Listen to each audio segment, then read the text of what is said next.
그래서 낼 수 없는 것처럼요. 바늘 뒤에 실을 꽂고 한 땀 이게 떠가는 것이 바느질이듯이 우리의 인생도 무엇이라도 다 시작부터 끝 단계가 있다는 겁니다. 시작부터 완성이 될까지 한 땀 우리가 잘 이렇게 엮어나가는 것이 우리 인생입니다. 예를 들어서요, 교육을 받기 위해서는 시작이 있습니다. 그리고 교육을 마치려면은 유치원부터 시작해서 여러 과정을 거쳐서 대학원과 그 이상의 과정을 차례로 밟아가야 하는 것과 똑같습니다. 역시 신앙도 마찬가지입니다. 신앙 역시요, 하나님을 알고 또 예수 그리스도를 만난 것으로부터 시작해서 반드시 성숙 단계에 이르기까지 하는 그런 과정이 있습니다. 신앙이란 무엇이라고 생각하십니까, 여러분? 신앙이라고 하는 것은요, 내 자신의 삶 전체를 하나님께 맡기고 또 자신에게 구체적으로 주어진 하나님의 말씀에 순종하고 따르는 믿음의 행위가 바로 신앙인 것입니다. 할렐루야. 다시 말씀드리면 사람이 동물과 다른 점을 말한다라고 하면요, 사람은 시간의 경과를 느낄 수 있어요. 세월의 흐름을 통해서 늘 배우고 성장하게 됩니다. 성장이라고 하는 것은 신체적인 성장과 또 인격적인 성숙을 얘기하는 거겠죠. 이렇게 우리가 세월이 흐르면서 늘 그 삶 속에 배우고 우리가 생활 속에 배우면서 체력이 이렇게 성장하고 또 인격이 성숙해 가는 그런 과정이 있다, 이 말씀이에요. 이 말을 우리가 쉽게 표현하면 과일이 세월이 흐름에 따라서 무르익어가는 과정이다, 이렇게 표현할 수 있지요. 신앙이라고 하는 것은요, 신앙의 연조가 쌓일수록 하나님의 뜻이 무엇인가를 알아가는 세월의 이치를 깨달아가는 것이 신앙이다, 우리가 이렇게 정의를 할 수 있습니다.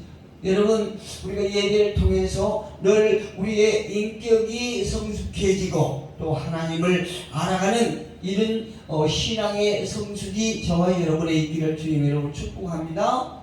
그래서 고린도후서 4장 16절에서 사도 바울은 이렇게 말합니다. 그러므로 우리가 낙심하지 아니하노니 겉사람은 후패하나 겉사람은 어떤 사람이라고 할지라도 날로 이렇게 세월이 갈수록 낡아지는 것이에요. 그래서 이제 우리가 겉사람은 낡아지지만 그래도 불구하고 우리의 속사람은 날로 새로워지도다, 이렇게 사도 바울은 얘기하고 있는 것이에요.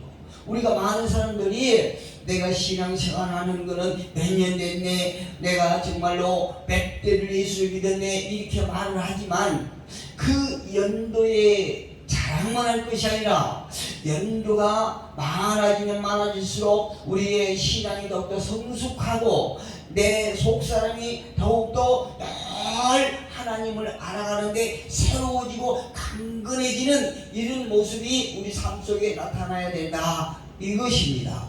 우리가요, 한 해를 살아가는데 사계절의 특징은 아주 뚜렷하지 않습니까? 예를 들어서 봄이 있는가 하면은 여름이 있고 또 여름이 지나가면은 가을이 있고 가을 뒤에는 반드시 겨울이 찾아와요. 그런데 우리가 매해마다 느낀 것은 이 사계절이 뚜렷하지 않습니까? 그 특징이 아주 뚜렷해요. 그런데요, 곡식은요, 극한 더위 속에서 결정하게 되는 것입니다. 언제요? 아주 굉장히 따갑고 무거운 그 여름을 거치면서 그 가을에 여러 가지 곡물이 얼마만큼 결실을 잘 맺느냐, 이것이 결정된다, 이 말씀이거든요. 모든 식물들은요, 만약에라도 극한 더위가 없다라고 그러면 어떻게 될까요? 그 결실은 기대할 수가 없어요. 그러니까 우리가 한여름에 굉장히 덥고 힘들지 않습니까? 그러나 곡식에서는 그 무더운 여름이 없다라고 그러면은 결실을 기대할 수 없는 것입니다. 열매를 기도할 수 없다는 거죠. 쭉쟁이만 나겠지요. 그래서 반드시 곡식이 열매를 맺는 데는 그 극한 상황에 무더위가 있어야 된다는 얘기입니다. 굉장히 우리에게 주는 의미가 아주 깊다고 볼 수 있어요. 그런 의미로 볼 때 우리 역시 극한 여름, 극한 추위 같은 시련의 시간들이 없다라고 그러면 성장이라고 하는 것은 기대하기 어려울 거예요.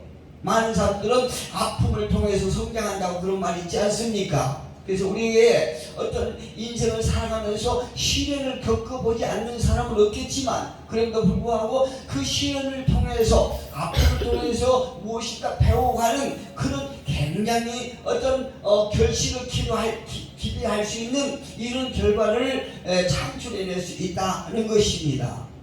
그래서요, 페스칼루치는 이렇게 말했습니다. 하나님에 대한 신앙은 인류 본질 속에 숨어있다.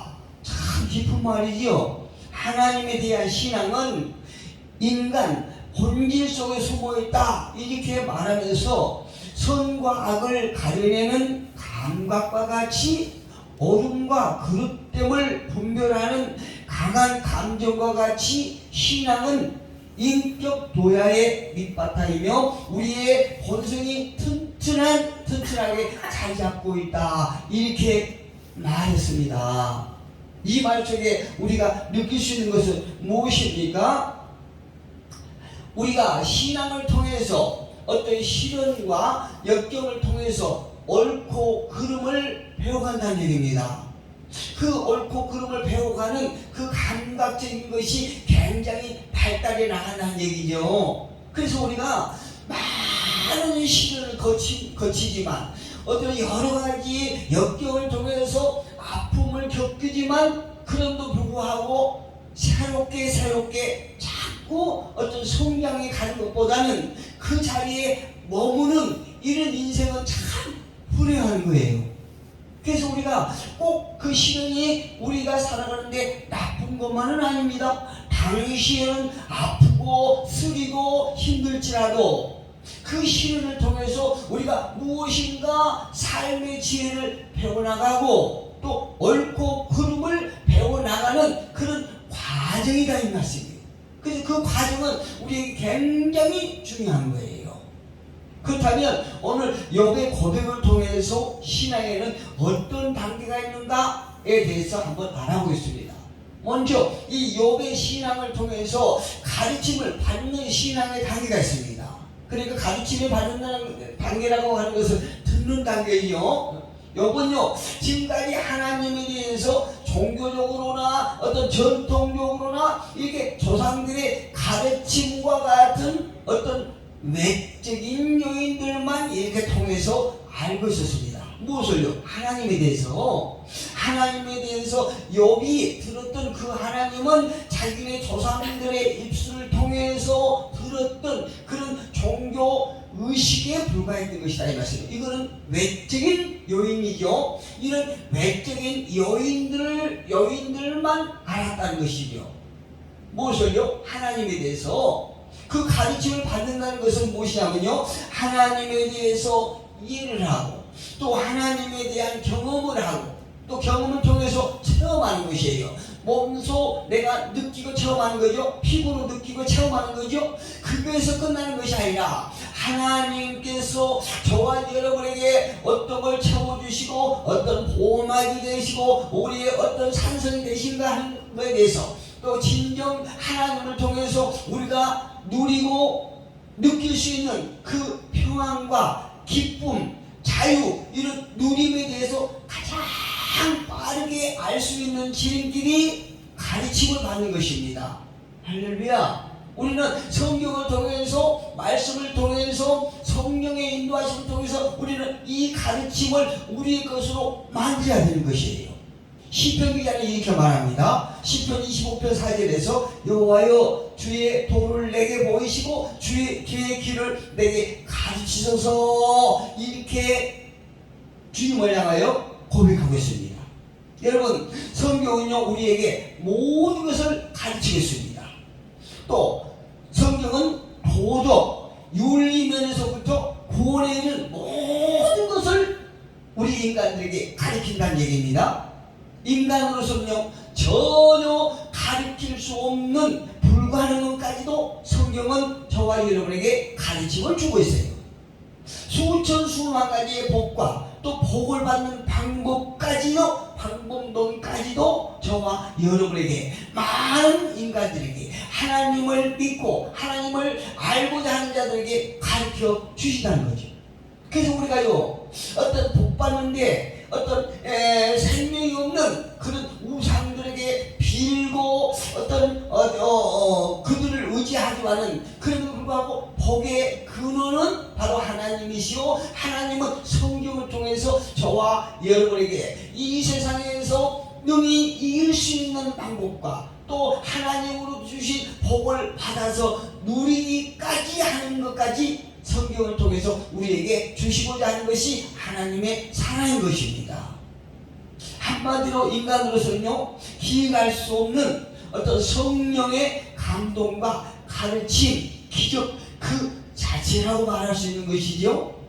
그러나 오늘 본문에서요 본 욥의 신앙은 무엇이든 특히 하나님에 대해서 타인의 경험과 또 말을 통해서 듣는 어떤 정보는요 매우 불안정할 수밖에 없어요. 왜요? 귀로만 들었기 때문에. 방금 전에 말씀드렸던 것처럼 하나님에 대해서 이해하고 어떤 경험하고 처음 했던 신앙이 아니고 조상들을 통해서 들었던 어떤 정보를 통해서 들었던 것이기 때문에 욥에게는 굉장히 불안정하죠. 관념적이기 때문에. 그리고 가상적이라는 것을 우리가 알 수 있어요. 누가요? 욥의 신앙이.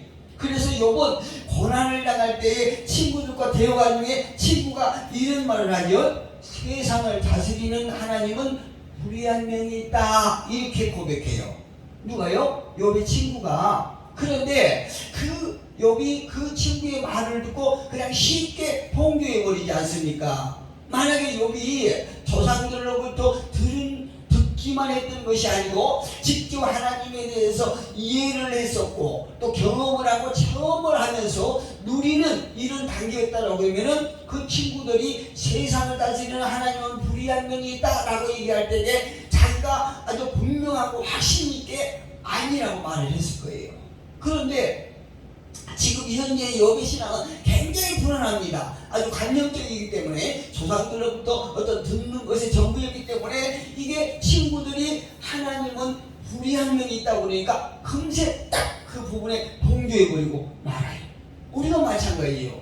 실제 우리가 신앙생활하지만 우리가 내가 직접 개인적으로 하나님과의 어떤 체험가 없고 교제가 없다라고 그러면은 어떤 다른 믿음이 없는 사람들이나 불신앙을 가지고 있는 자들이 하나님에 대해서 어떤 부정적인 그런 말을 할 때 그냥 동조해버리고 많은 이런 어리석임이 있다는 얘기입니다. 욥은요 사람으로서는 도저히 할 수 없는 것들을 처음부터 끝까지 모두 다 듣고 난 후에 마침내 이렇게 고백합니다. 오늘 본문 1절 2절을 보니까요 욥이 여호와께 대답하여 이르되 주께서는 못하실 일이 없사오며 무슨 계획이든지 못 이루실 것이 없는 줄 아오니. 이제 욥이 모든 것을 처음부터 끝까지 경험해 본 후에 고백하는 그런 장면입니다. 3절에 보니까 무지한 말 이치를 가리는 자가 누구니까. 나는 깨닫지도 못한 일을 말하였고 스스로 알 수도 없고 헤아리기도 어려운 일을 말하였나이다. 이렇게 고백하고 있지 않습니까? 내 자신이 너무너무 무지했다는 것을 이제 깨닫는 것이에요. 특히 이 욥이 이 대목에서 중요한 대목은 어떤 대목이냐면 5절 같이 한번 읽어볼까요? 본문. 내가 죽게 대하여 귀로 듣기만 하였사오나 이제는 눈으로 주를 배웠나이다. 이렇게 고백하고 있죠. 내가 죽게 대하여 귀로 듣기만 하였사오나. 누구로부터? 조상들로부터, 그 친구들로부터 듣기만 하였사오나 이제는 주를 배웠나이다. 이렇게 고백하고 있지 않습니까? 나는 지금까지 귀로 듣는 신앙에만 머물러 왔습니다. 이렇게 고백하고 있는 거예요. 여러분, 사람에게는요, 듣는 단계는 시작 단계라는 것을 우리가 인정해야 됩니다. 그 다음에 어떤 단계가 있냐면은 깨닫는 단계가 있어요. 많은 사람들은요, 성경을 읽고 듣고 설교를 듣는 것으로 끝나는 줄 알지만 절대 그것이 아닙니다. 내가 그 친구 목사님 서재에서 이게 책꽂이에서 이게 책을 이게 정리하면서 보니까요, 그 책 하나하나가 너무너무 중요해요. 그 내용이 아주 하나도 버릴 거 없이 없고, 그 책 얼마나 욕심나는지 몰라요. 너무 좋은 말씀이 다 있기 때문에. 그런데 딱 그 많은 책을 읽어보고 내용을 이렇게 훑어보면서 나에게 딱 느낌이 있는 게 뭐냐면은, 지금까지 신앙 서적이 나쁜 게 없었지 않나? 그러나 그 많은 서적이 있음에도 불구하고 중요한 것은 그 서적 속에, 성경 속에, 여러 가지 주석 속에 우리가 깨닫는 것으로 끝나는 것이 아니라 행함이 중요한 것이 아닌가, 이렇게 생각되더라고요. 책 욕심만 볼 것이 아니라 그 속에 있는 말씀을 우리가 깨닫는 것이에요. 하나님께서 나에게 주신 말씀이 무엇인가 하는 것을 깨닫는 것입니다. 우리가요, 하나님의 말씀을 계속 읽고 듣고 설교를 듣는 것으로 끝나는 줄 알지만, 많은 사람들이 그런 줄 알지만 절대 그것이 아니라는 것을 우리가 기억하셔야 돼요.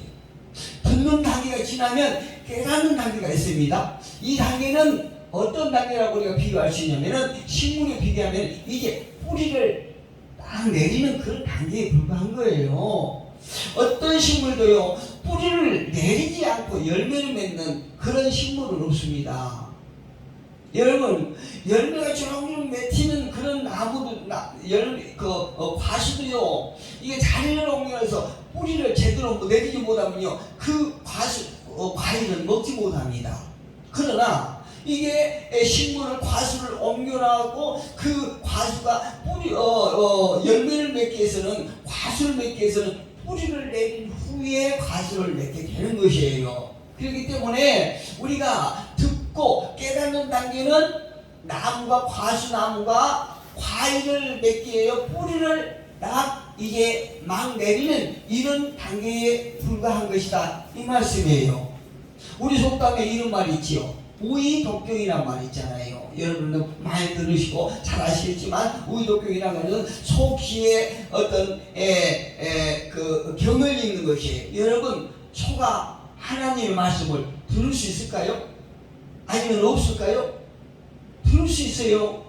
소도요, 하나님의 말씀을, 성경 말씀을 읽으면 잘 듣습니다. 그런데 깨닫지 못하죠. 듣기는 듣는데 눈을, 그 큰 눈을 껌껌하면서 들어요. 잘 듣습니다. 그런데 깨닫지는 못해요.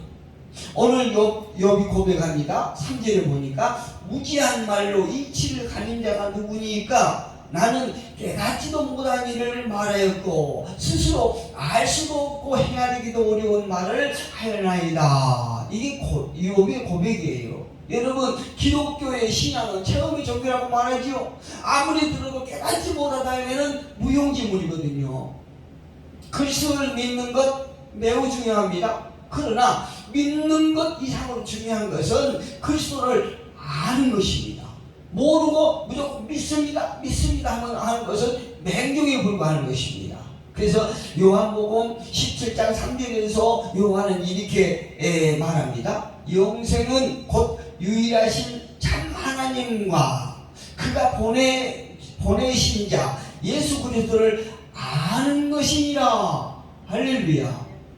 영생, 우리가 영원한 생명을 얻는 것은 유일하신 하나님과, 참 하나님이에요. 참 하나님과 또 참 하나님께서 보내신 예수 그리스도를 아는 것으로부터 시작된다는 말씀입니다. 마지막으로 욥의 신앙에서 볼 수 있는 것은 주를 뵙는 단계가 있습니다. 이 단계는요, 다름 아닌 삶으로 표현하고 나타내 보이는 그런 신앙이에요.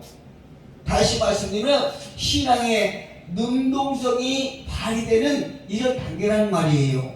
신앙이 그냥 우리가 듣고 깨닫는 것이 아니라 내 삶 속에서 나타나는 것입니다. 무엇이요?